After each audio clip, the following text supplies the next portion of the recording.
America में चुनाव हो रहा था और ट्रंप जीत रहे थे, तब ट्रंप पे यह आरोप लगा था कि वो रशिया का साथ ले रहे हैं और खुले तौर पर उन्होंने अपनी बहस में माना भी था।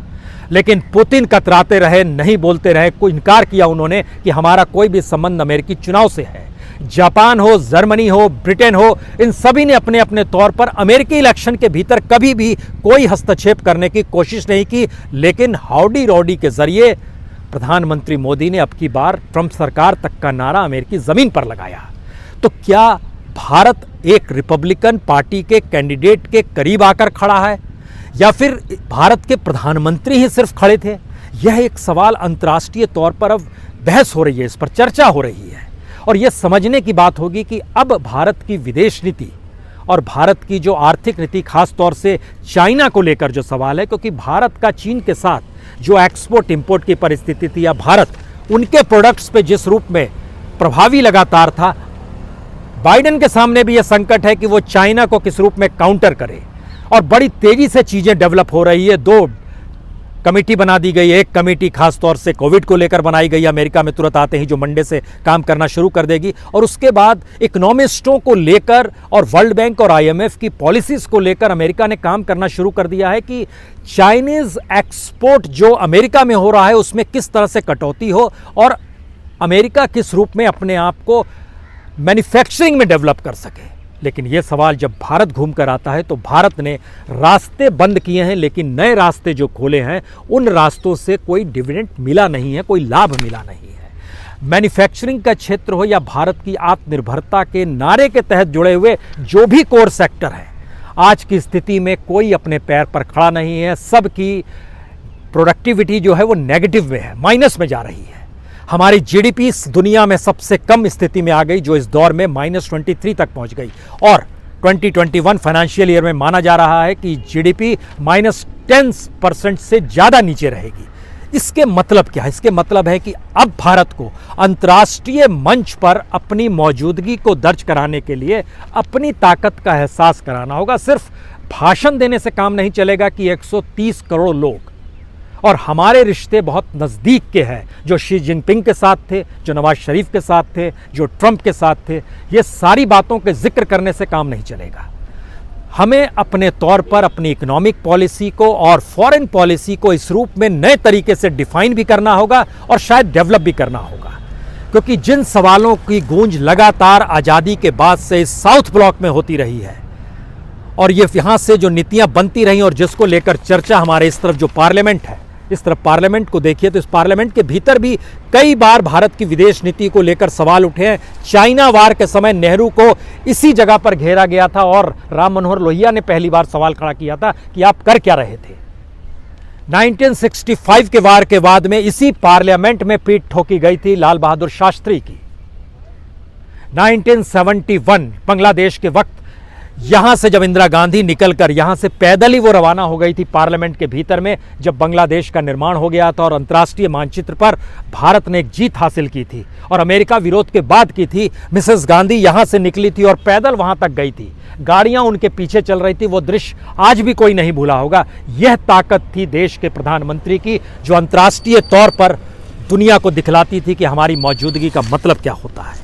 लेकिन अब जो सवाल हैं उसमें सवाल है कि ट्रंप के साथ दोस्ती के बाद आपको क्या मिला?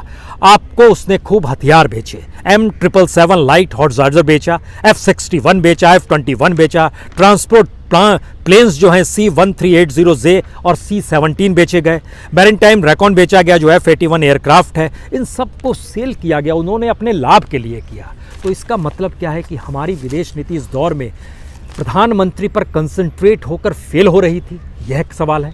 दूसरा सवाल है, अगर प्रधानमंत्री के इर्द गिर्द ही सारी पॉलिसीज देश की चल रही थी तो क्या अब उसे बदलने की जरूरत है?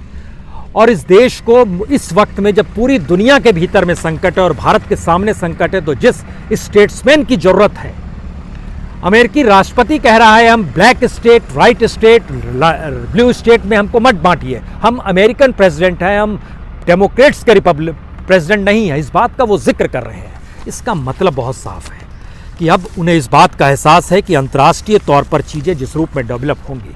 और ख़ास तौर से एक आखिरी सवाल, इतनी बड़ी तादाद में भारत के स्टूडेंट्स दुनिया भर के देशों में जाते हैं। उसमें सबसे ज़्यादा तादाद 1950 में जब नेहरू ने संबंध बनाए थे, उस समय ट्रूमैन हुआ करते थे अमेरिकी राष्ट्रपति, उनके साथ जब संबंध बनाए थे तो भारतीय स्टूडेंट्स की आवाजाही शुरू हुई थी।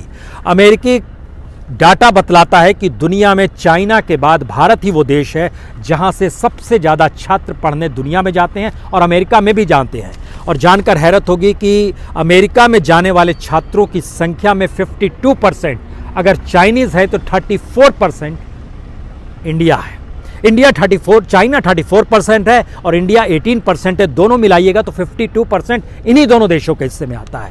और टोटल फॉरेन स्टूडेंट्स की तादाद जो है वह तकरीबन 11 लाख है, जो पिछले साल का डाटा हम आपको बतला रहे हैं। और जो अंडर ग्रेजुएट का प्रोग्राम है उसमें लगभग 30,000 बच्चे जाते हैं। ग्रेजुएट प्रोग्राम में 90,000 बच्चे जाते हैं। जो अदर प्रैक्टिकल ट्रेनिंग है उसमें 85,000 बच्चे जाते हैं। इन्हीं के साथ HB1 वीज़ा जुड़ा हुआ है। और अमेरिका भी जानता है कि दरअसल अलग अलग तरीके से जितने लोग अप्लाई करते हैं उसमें अमेरिका की कमाई अंतर्राष्ट्रीय छात्रों से तकरीबन $44 बिलियन की होती है। बाइडेन इस रोक को हटा देंगे। सवाल है वो अपने देश की इकोनॉमी देखेंगे और अपने देश के संबंधों को देखेंगे। और भारत के सामने नया सवाल ये है कि जिन इश्यूज़ पर वो एक पॉलिटिकल पार्टी के तहत आगे बढ़ गई, चाहे वो CA का सवाल हो, NRC का सवाल हो, कश्मीर को लेकर भी जो उलझने नई देश के भीतर में सवाल है, और इन सारे मुद्दों के मद्देनज़र भारत को जिस रूप में अंतर्राष्ट्रीय मंच पर देखा जाता है वह हिंदू, मुस्लिम, सिख, ईसाई, अलग अलग धर्म, अलग अलग जाति, सबों का समावेश, इस विविधता को माना जाता है। और शायद बाइडेन की जीत भारत के लिए एक चेतावनी भी है कि आने वाले वक्त में भारत की पॉलिसीज़ कम से कम इस रूप में नहीं, एक व्यक्ति के इर्द गिर्द नहीं होनी चाहिए और अंतर्राष्ट्रीय राष्ट्राध्यक्षों के साथ निजी संबंध कतई नहीं होने चाहिए। और उस देश की अपनी पॉलिटिकल सिस्टम के भीतर में भारत की हिस्सेदारी कम से कम वैदेशिक नीति के तहत होनी चाहिए, व्यक्ति विशेष के तहत नहीं होनी चाहिए। 3 बातें खुलकर आने वाले वक्त में साफ नजर आएगी: मानवाधिकार का सवाल, पर्यावरण का सवाल और भारत की बदलती विदेश नीति का सवाल। पर्यावरण का सवाल पेरिस समझौते से जुड़ा हुआ है, बाइडेन उसमें साथ खड़े होंगे। लेकिन भारत के ऊपर जो आरोप ट्रंप ने अपने तौर पर लगाए, बाइडेन क्या उससे भारत को मुक्ति दिला देंगे? टैक्स को लेकर जो बर्डन्स भारत पे बढ़ाए गए, क्या बाइडेन उससे मुक्ति दिला देंगे? और अंतर्राष्ट्रीय तौर पर भारत जिस तरीके से चीज़ों को डेवलप कर रहा है, डेमोक्रेट्स या बाइडेन अपने तौर पर, खास तौर से जो अरब वर्ल्ड है उसके साथ भी उनके ताल्लुकात अच्छे होंगे, चाहे वो ईरान हो या सऊदी अरब हो। ये एक फैक्ट है। पाकिस्तान को लेकर भी उनकी पॉलिसी लिबरल पॉलिसी रहेगी, इससे इनकार नहीं किया जा सकता है। ऐसे में भारत को कौन सी पॉलिसी अपनानी है? मेरे ख्याल से ये शायद आने वाले वक्त में पॉलिसीज़ यहीं से निकलेगी। साउथ ब्लॉक यहीं पर है, प्रधानमंत्री ऑफिस यहीं पर है, देश के रक्षा मंत्रालय यहीं पर है, यहीं से वो पॉलिसी निकलेगी और जिसके ज़रिए इंतज़ार करना होगा कि अब संबंधों के नए तार अमेरिका के साथ किस रूप में जुड़ेंगे, जो भारत और अमेरिका की परिस्थितियों को प्रगाढ़ बनाएंगे। उसमें यह मैटर नहीं करता है कि आज ये प्रधानमंत्री है, कल वो प्रधानमंत्री है, परसों कोई और रहेगा। ये मैटर नहीं करता है, पॉलिसी देश की होती है। बहुत बहुत शुक्रिया, बहुत बहुत शुक्रिया।